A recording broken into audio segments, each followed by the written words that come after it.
Our verse for today is in 2 Corinthians chapter 8, verse 18, then 20 to 21. And we are sending along with him the brother who is praised by all the churches for his service to the gospel. We want to avoid any criticism of the way we administer this liberal gift, for we are taking pains to do what is right, not only in the eyes of the Lord, but also in the eyes of man. Share a time when you got in trouble for being in the wrong place at the wrong time. In trouble? Yung sobrang kamalasan. Skip naman. Wala kayong maisip na sobrang kamalasan nyo. Like, nagmamadali kayo tapos naiwan nyo pa yung ganito. Wala.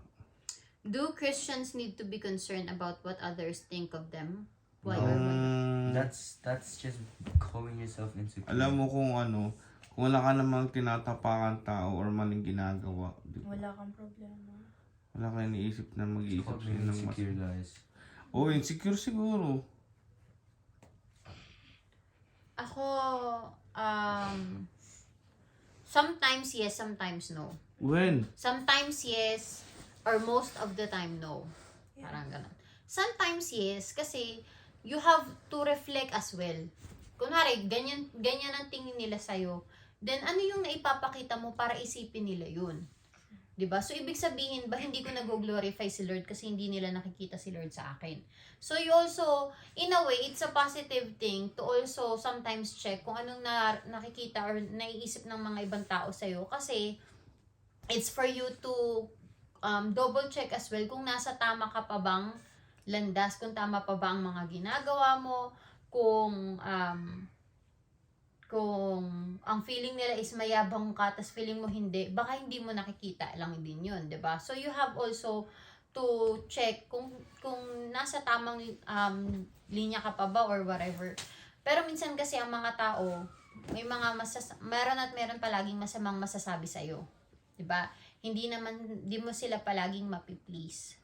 Sabi niyo nga, basta ginagawa mo ang tama at si Lord ang pini-please mo, then you don't have to care whatever the people or whatever Think other about people will them. say or think about you. 'Di ba?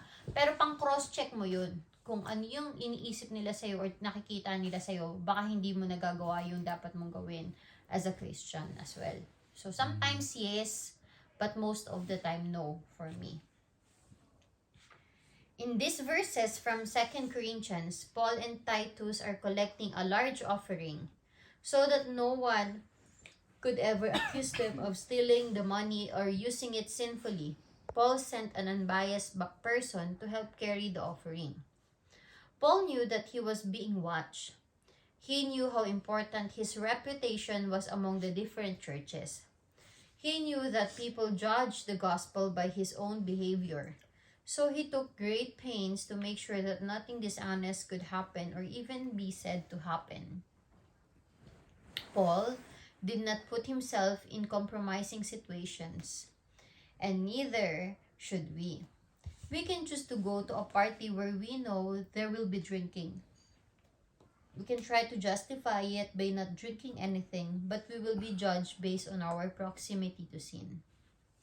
While it might not seem fair, as Christians, we must take pains to avoid situations that may lead others to question the reality of the gospel. We need to work to keep ourselves above suspicion. What should we do then? Ha? Sometimes, kailangan mo daw, Should be hindi ka na lang Parang yung ginawa ni Paul, 'di ba? Para hindi siya pag-isipan ng tao kasi nangihingi sila ng offering, 'di ba?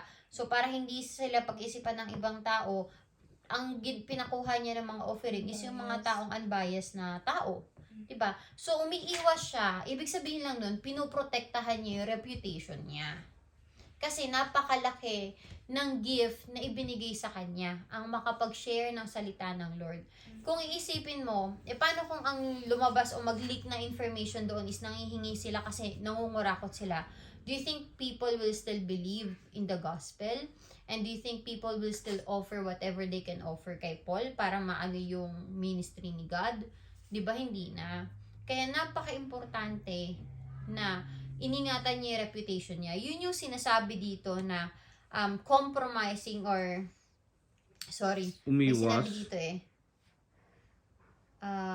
parang painful something. I know.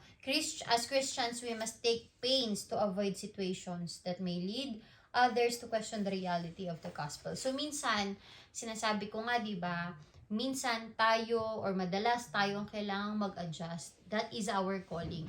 We don't have to think about our situation. We don't have to think about or unahin yung nararamdaman natin. Pero, mas kailangan natin unahin yung nararamdaman ng ibang tao. Di ba? And, sa totoo lang, that is painful. Kasi para hindi mo intindihin yung nararamdaman mo, napakasakit nun. Ako naranasan ko na yun kasi madalas kailangan ako yung magbigay. Madalas kailangan ako yung umintindi. Madalas kailangan ako yung magpasensya. Diba? Pero, hindi ko naman yung ginagawa para sa kanila Ginagawa ko yung para kay Lord. And that is the pain I have to carry. So that I may glorify the Lord in everything that I do. As much as I can. Naintindihan nyo? No. We have to carry things or pain Iyak sometimes talaga to gumawa ng glorify the mabuti. Lord.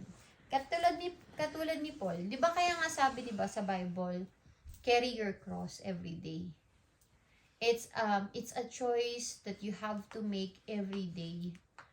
Kung susunod ka ba or papasanin mo ba yung cross mo ngayong araw? Iti-take mo ba yung pain na yun ngayong araw? Susunod ka ba sa Diyos ngayong araw? Yung hindi ka masusunod, yung hindi ka palang masusunod sa buhay mo, yung mga kagustuhan mo, masakit na yun Nabigat. Kasi alam mong, sino ba dapat ang masunod sa buhay mo? Sino ba dapat ang mas unahin mo? Yung gusto mo o yung gusto ng Panginoon? Diba? So, there are different pains we have to encounter. And, pag nalagpasan naman natin yun, that make us a better follower of the Lord. Diba? And hindi lang yun, we are going to be able to fulfill our purpose here on earth. Diba? To serve the Lord, to serve other people, and Spread the word. spread the word and glorify the Lord. Diba? Yep. So, can you pray? Charles. Dear God, please help us guard our reputation and stay above suspicion. Please help us to make wise decisions. Amen. Amen.